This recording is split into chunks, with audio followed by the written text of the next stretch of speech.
در نشست جبهه وحدت ملی برای ایجاد مخالفت با ایجاد پایگاه‌های نظامی دائمی آمریکا اعلام شد که افغانستان به جای توافق امنیتی با آمریکا به جلب همکاری با کشورهای منطقه روی بیاره.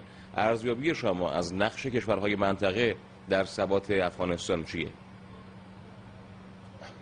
در شرایط کنونی جهان به یک دهکده کوچک تبدیل شده و افغانستان در این دهکده یک خانه کوچک هست. کشورهای همسایه ما هیچ وقت نخواسته و باز هم نمیخواهد، از جمله ایران و پاکستان، که در افغانستان دموکراسی وجود داشته باشه، در افغانستان نظام مردم سالار وجود داشته باشه و در افغانستان نظام و حاکمیت مردمی وجود داشته باشه.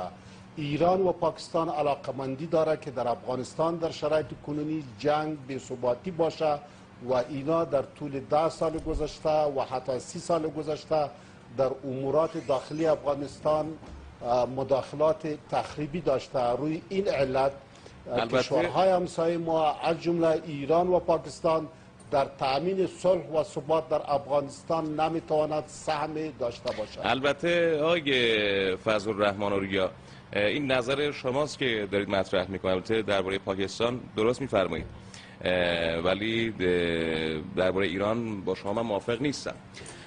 آقای حامد کرزای رئیس جمهور افغانستان اخیراً به سفری 2 روزه به عربستان رفت. این سفر با چه اهدافی فکر می‌کنید که صورت گرفته؟